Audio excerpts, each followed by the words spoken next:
Morning, everyone, and thank you very much. I would like to thank Tess Harris and the PKD International for this invitation. I'm very happy to speak today about genetic in ADPKD. So I will just share my screen.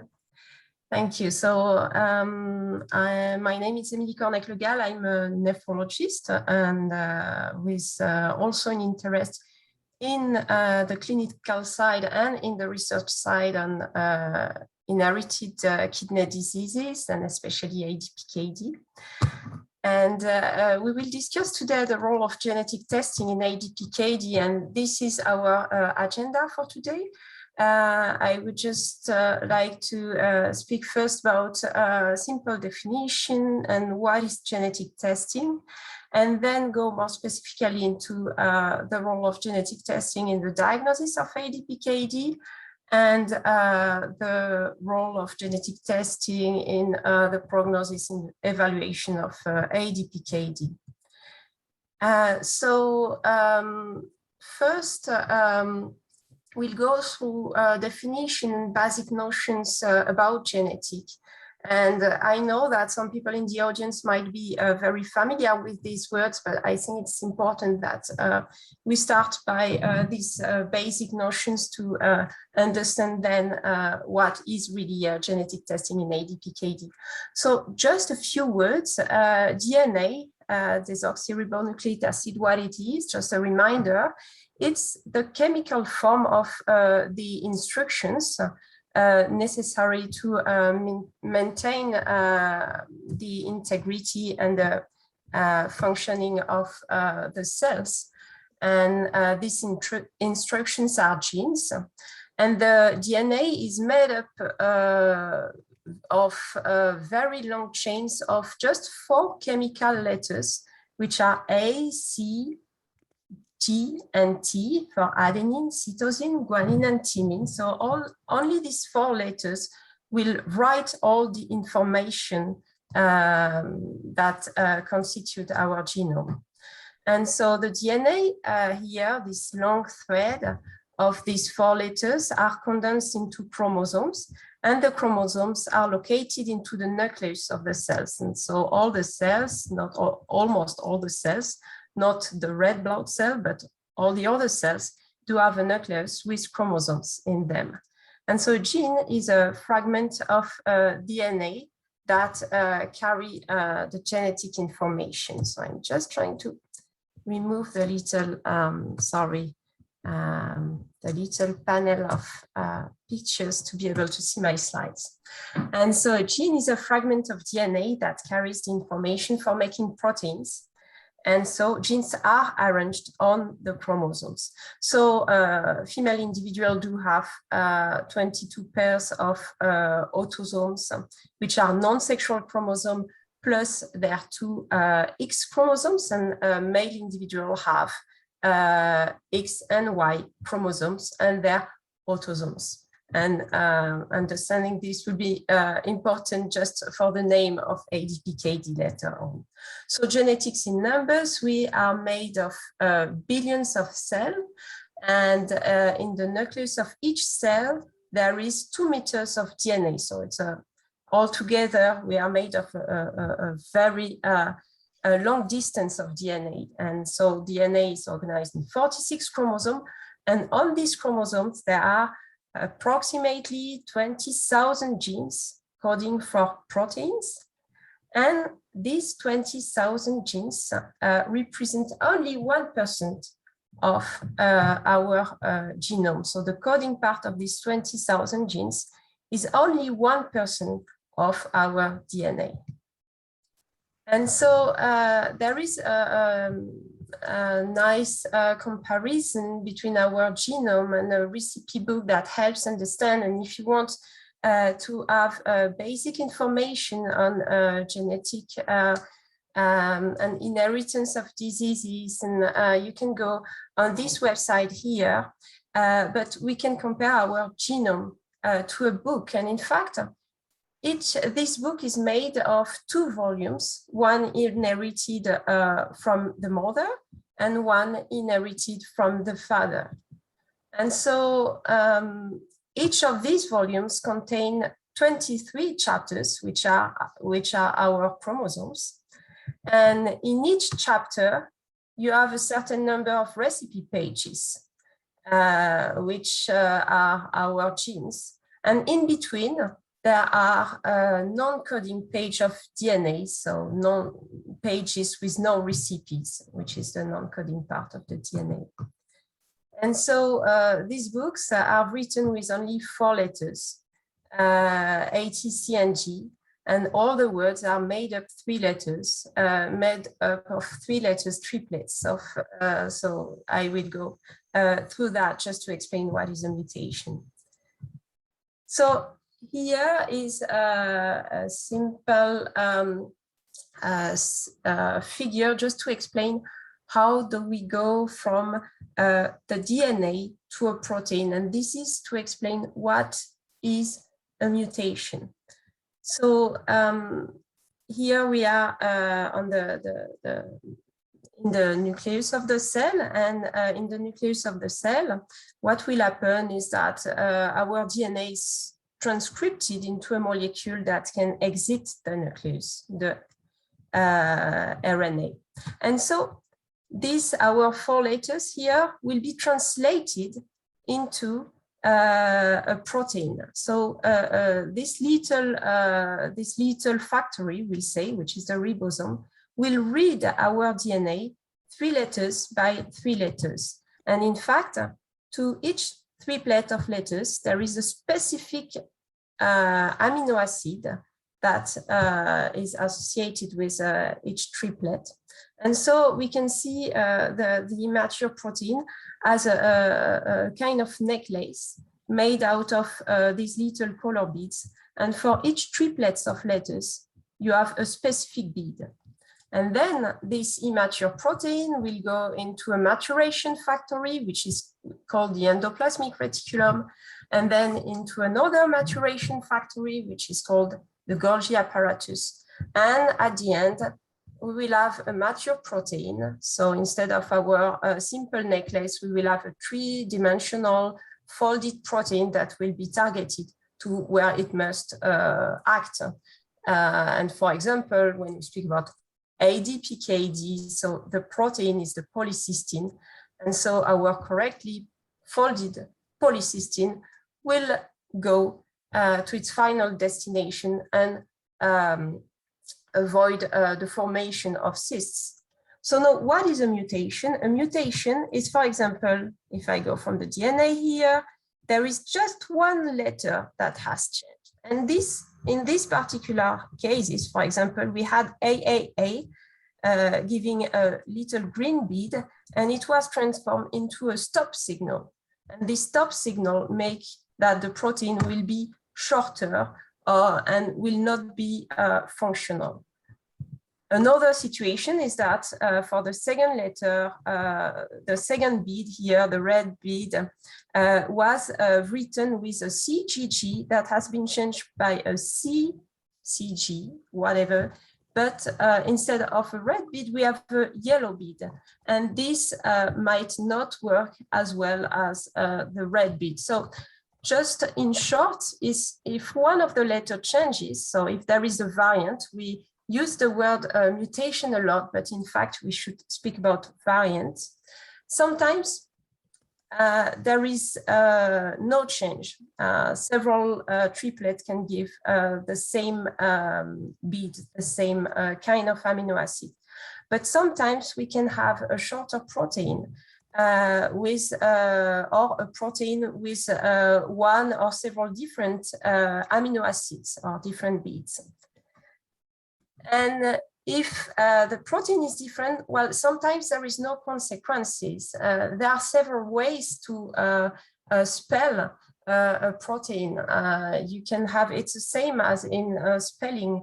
You have in each of your respective languages, I'm sure that there are words in for the which you have different correct spelling, and it's the same for the genes. So sometimes there is no consequence. Sometimes the consequence is that the gene and the protein will not work anymore. For example, the polycystin in ADPKD might not work properly and cause ADPKD. And sometimes this protein can gain a new function. This is not the case in ADPKD, but it can be the case for other genetic disease and cause the disease. And so now a few words about inheritance of polycystic kidney disease. So there are two main forms of polycystic kidney disease. Today, we speak more about ADPKD, autosomal dominant polycystic kidney disease. So why do we say autosomal? Because the PKD genes are on non-sexual chromosome, are on autosome. That's why we speak about autosomal. And it means that the disease equally affects male and female patients. Dominant, what does dominant mean? No, it's that we have two versions of each gene. The technical word is allele. We have two alleles for each gene. And in the case of ADPKD, only one mutated version of the gene causes the disease. So this lady here, she has one functional version of PKD1 and one version of the gene of PKD with a mutation.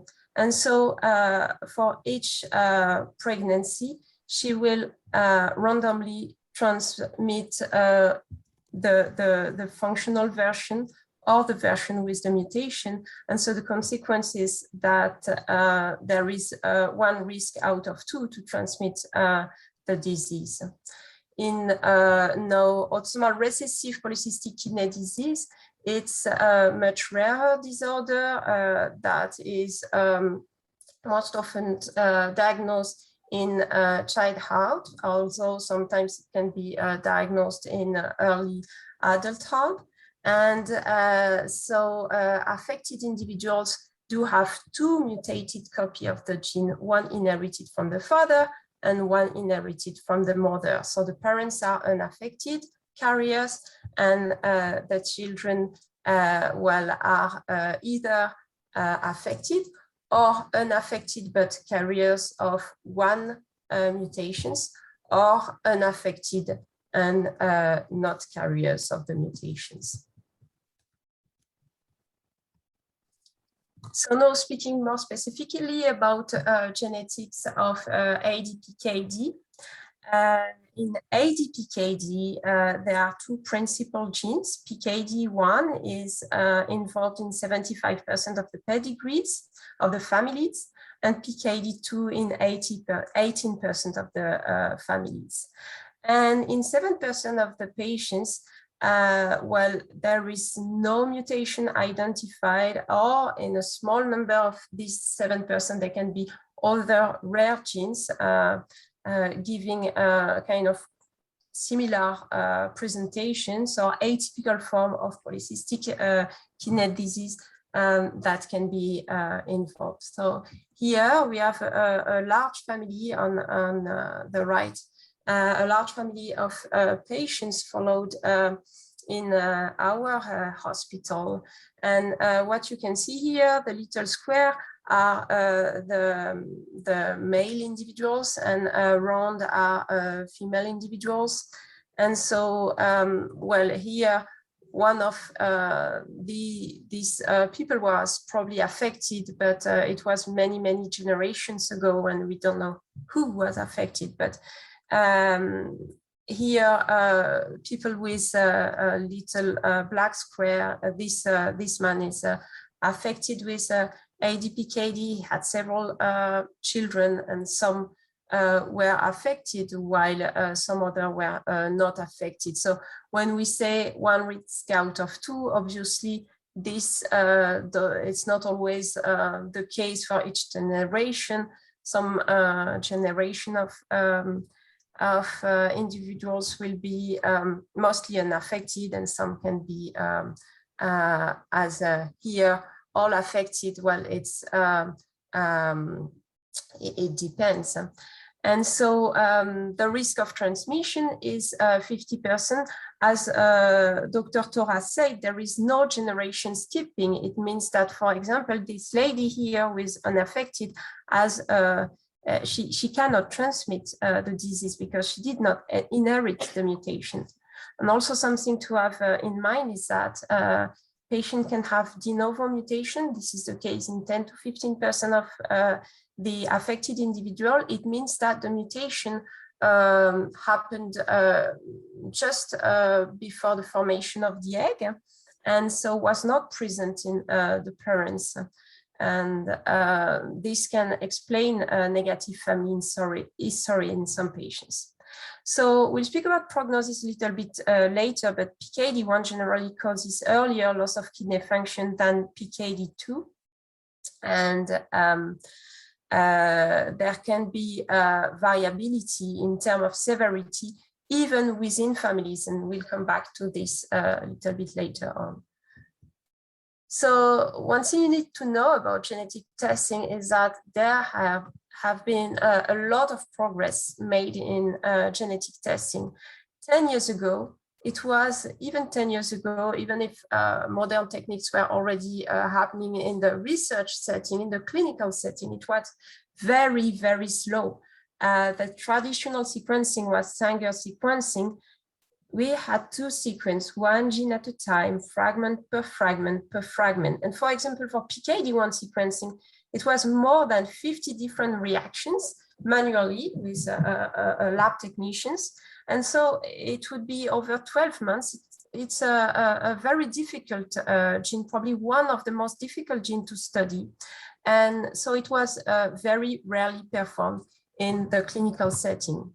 And so now we do have what is called next generation sequencing or massive parallel sequencing. And this gives the possibility to sequence multiple genes at the same time. For example, gene panels with all genes that are involved in cystic kidney diseases, for example. But it's also possible to sequence all the coding sequence of the genes, which is the exome, or even the possibility to sequence all the genome at the same time. So of course, the interpretation of genetic data does still require time and expertise. And that's why the results of the genetic testing will still take some time, because at the end, you really have someone going through the results and deciding what is really a mutation, a pathogenic variant, and what is just a different spelling of a gene with no consequence. So this helps considerably to offer genetic testing in different indication, while a few years ago it was not feasible for ADPKD. So no, genetic testing and diagnosis of ADPKD when? I think that Dr. Tora explained that very well. If you have bilateral kidney cysts and that one of your parents is affected with ADPKD, and that the clinical presentation of ADPKD in the family is really clear that we know that it's ADPKD, then the diagnosis is made by radiological imaging examination, for example, abdominal ultrasound. And there are some age-dependent criteria that will allow to make the diagnosis of ADPKD. But if someone has bilateral kidney cysts, but no past history of ADPKD, or if the presentation, clinical or imaging presentation is a little bit atypical in the family, for example, if patients have kidneys that are not enlarged, that are rather small with a atypical pattern of the cyst and so on, then genetic testing could be performed. And if it leads to the identification of a mutation in one of the ADPKD genes, then it will allow to confirm the diagnosis of ADPKD. Whereas in the other case, we will consider differential diagnosis. And nowadays, genetic testing usually is performed using panels that already have the other genes that can lead to the identification of differential diagnosis. So it can be very useful. So now another situation is if the diagnosis need to be excluded in a young patient, for example, before 30 years of age. So the age-dependent abdominal ultrasound diagnosis criteria cannot be used with 100% certainty to exclude the diagnosis before 30 years of age. But there are criteria using MRI that can be used, or genetic analysis can be used. I would say that it can be used only if the familial mutation has been identified before. And we will then look specifically for this familial mutation into the young individual in which diagnosis exclusion is needed. And if the mutation is absent, then the diagnosis can be excluded. So to be to go more into the real patient history, this is an example. This is a 34-year-old woman. She had a recent diagnosis of bilateral renal cyst. She had severe hypertension at the end of her first pregnancy. An healthy baby was born 5 months ago. And so the baby is doing well, but she is coming to the nephrology clinic because she was diagnosed with polycystic kidney disease. So her father has PKD and he started hemodialysis at age 45. He has no kidney transplant. Her uncle has PKD, received a kidney transplant at age 50. Her grandmother has PKD and she started hemodialysis at age 60. She has a normal kidney function and she has a slightly elevated blood pressure and she has multiple bilateral cysts and enlarged kidneys. So in this case, do we need genetic diagnosis? No. The diagnosis of ADPKD is 100% certain without genetic testing. But still, genetic testing was performed after information and consent of the patients as part of prognosis evaluation. I'll speak a little bit about prognosis later on, but first I would like to discuss information and consent. So what should be discussed before you consent to genetic testing and when genetic testing is considered? I think that first thing important to discuss is what type of analysis we are doing. So here I told the patient that we will only look specifically at the genes involved in polycystic kidney disease. So we are not sequencing all the genome. It's important to understand that because people might think that all the genome has been checked for the diseases and so forth, but we are really targeting the genes linked to the specific disease. We also discuss when to expect the results, and here in the lab it was 3 to 6 months, but it can be longer. And who will deliver the results? It's not a simple blood test of serum creatinine dosing. So we need to anticipate and discuss how they will be delivered. And usually it's the person who ordered the test, so the nephrologist here, it was me, or the geneticist, with explanation of the results. So what to expect, and it's also important to discuss this point. We can identify the pathogenic variants, but in some cases, no mutation will be identified.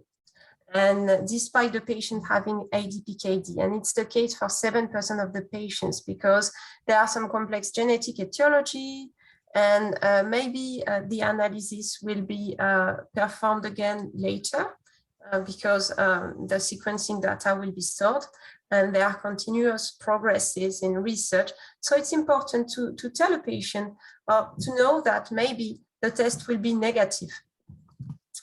And then we have to discuss the fact that maybe we will identify a variant of undetermined significance. What does it mean? It's a spelling of a gene. We don't know if it's really disease causing or if it's just not the pathogenic variant. And so it's important to discuss that before with the patients, because in this case, a familial study will be helpful because, for example, if there are several affected members in the pedigree, in the family, and also unaffected relatives, we will ask for blood samples from several members of the family. And if we identify the same variant in all affected individuals, but not in the unaffected individual, then we will be able to confirm the role of this specific variant. And this is called the co-segregation analysis. But it's important to anticipate that this might be needed, because then when we speak about it, when we report the results, patients are not surprised and understand what is going on. We have to discuss, of course, the consequences of the test in the family. For example, discuss the fact that if we identify a mutation in the patient, we will be able to search the identified mutation in at-risk siblings, but we will not perform genetic sequencing in an asymptomatic baby, because, as also Dr. Thora told you just before, there is no indication for genetic screening in asymptomatic children, because there will not be any consequence in terms of medical care during childhood. And then we will sign an informed consent. So the patient will sign the informed consent, and I will sign something saying that I have provided information. And also, it's a time where you can opt in for use of your genetic data for research purpose, only for the same disease. And this is important for research.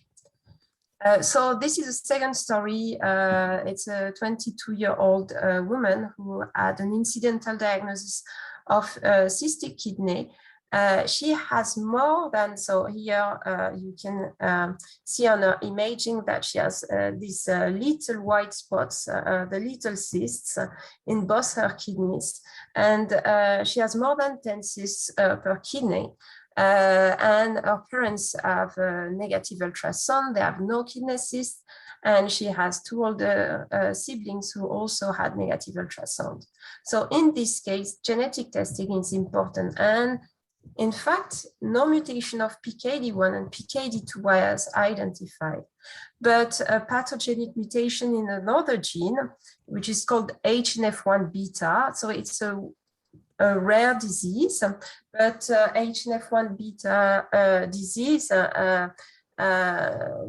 can lead to bilateral kidney cysts and can sometimes mimic a little bit PKD, but there are also other manifestations that can be present or absent in patients with sometimes gout, sometimes diabetes, sometimes malformations of the genitourinary tracts. And so it's important to recognize these specific diseases, because it will not be the same treatment, it will not be the same clinical monitoring.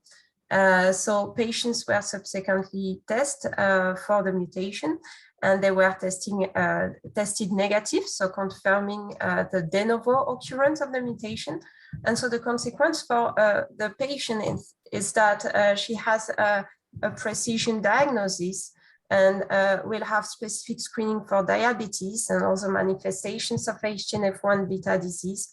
And there is no indication for specific ADPKD therapies, for example, tolvaptan. So it's important when the presentation of the disease is atypical or when there is no familial history to try to obtain genetic testing. But also, of course, it depends on countries and availability for genetic testing. So now genetic testing and prognosis of ADPKD, and I would like to say a few words about the GenKIST cohort. So the GenKIST cohort is an observational cohort of ADPKD patients in the western part of France that was initiated in 2010 by Professor Yann Lemeur in Brest. And so there are 28 centers, and as of September 2021, more than 3,200 ADPKD patients from 28 different nephrology centers that are participating. And I would like to thank all the participants of the GenKIST cohort. And so our objectives were to describe ADPKD clinical and genetic variability, to understand the determinants of ADPKD disease variability, and to develop prognosis tools to individualize therapeutic management. So what we learned with the GenKIST cohort, we already knew since 1990s that patients with PKD2 mutation tended to have milder disease and need dialysis or transplant way later in their life. And so with GenKIST, we realized that there were, in fact, 3 subgroups of mutation: patients with truncating mutation of PKD1, non-truncating mutation of PKD1, and PKD2. And you can see here the ages at requirement for dialysis or transplant that are very different in these groups. So what I would like to say is that this is true at the scale of a cohort, and Dr. Tora said it just before. This is true at the scale of a cohort, but not at the individual scale of an individual patient, meaning that you can have a PKD1 truncating mutations and have a preserved kidney function at the age of 55. There is a variability in each of these groups, and what is observed in a large cohort cannot necessarily apply to a single individual. So familial history is also highly informative. For example, patients who have several relatives who reached who require dialysis before age 60 are more likely to require dialysis or transplant before age 50. Also, intrafamilial variability, those exist. So to move from the cohort level to the individual level, we developed a prognosis algorithm, which is called the Predicting Renal Outcome in ADPKD ProPKD score. And this score incorporates simple clinical variables with genetic characteristic. And so based on the number of points, we can stratify the severity of the prognosis. Patients who have 0 to 3 points, for example, a male patient with a PKD2 mutation, and or someone with a PKD1 non-truncating mutation and no hypertension before age 35 and no urological complication before age 35. So 0 to 3 points will have a low risk of progression to end-stage kidney disease. Someone who has a score 4 to 6 points will be at intermediate risk, and someone with 7, 8, or 9 points will have a higher risk of progression. So this can help therapeutic decision making. I would also say that what we do is that we combine this score with also considering the imaging score that Dr.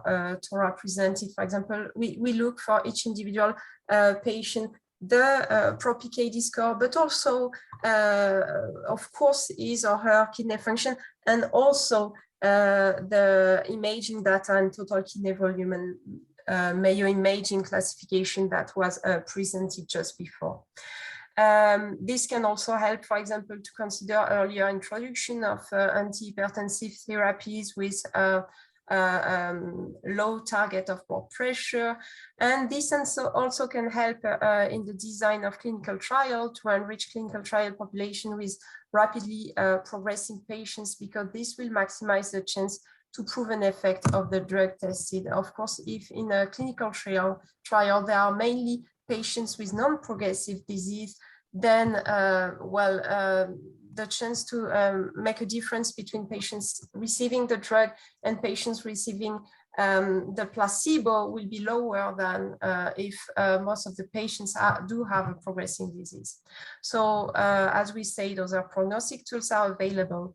And the best thing, to my opinion, is to use all of these.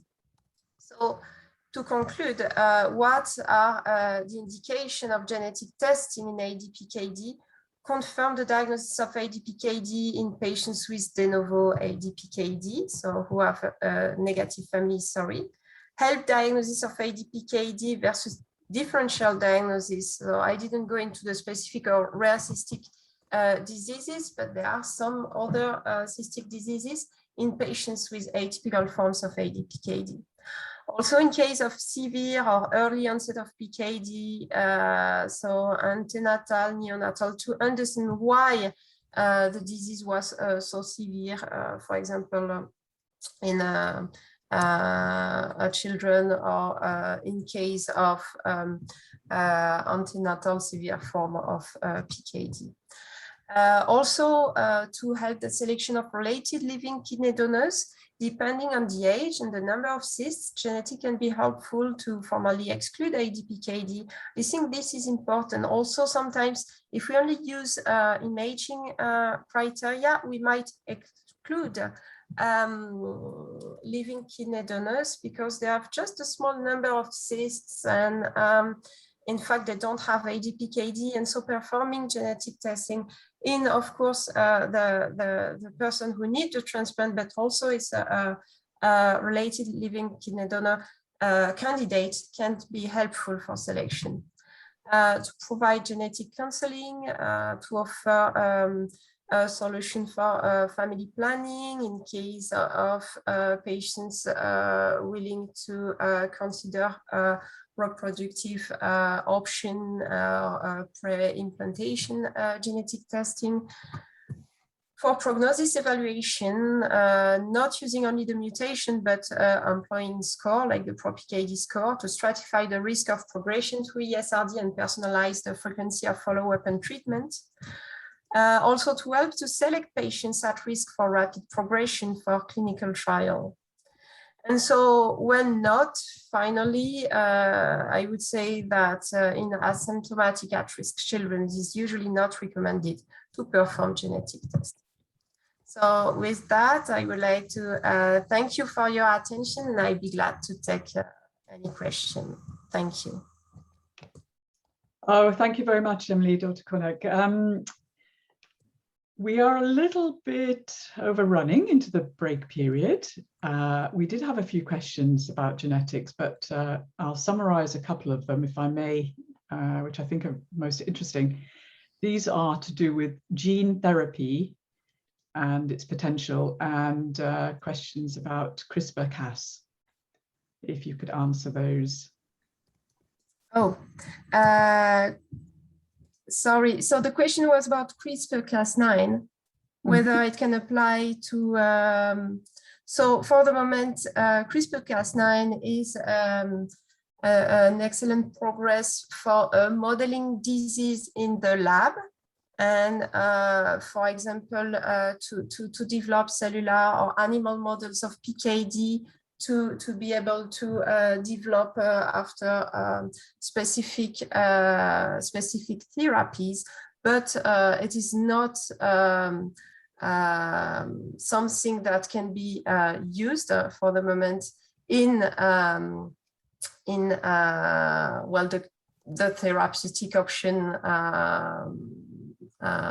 in ADPKD. So this is an excellent tool, but not this cannot be used in the clinical setting or in the patient setting because it's still under development. We must, so CRISPR-Cas9, I should have say that it's this technique that allows to correct directly a mutation that this little, you may have heard about the little magic sizes that can specifically correct mutation, but there are still, of course, concern of off-target effect, for example, of the CRISPR-Cas9, where these sizes might also go into other important places of the genome that do not allow to translate directly into the clinical setting, but maybe in years, but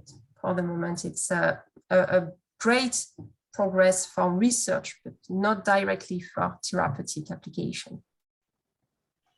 Thank you very much. And I do apologize, but because Dr. Jalila needs to start at 11:30, yep. If we could just take a very short break, and perhaps I can ask you to, if I can send you some of the other questions, we can summarize them and send them out to attendees later, if that's possible. Sure, and apologize for going being too long. It's my fault. But, thank you so much. Thank you again for the invitation. Thank you for attending.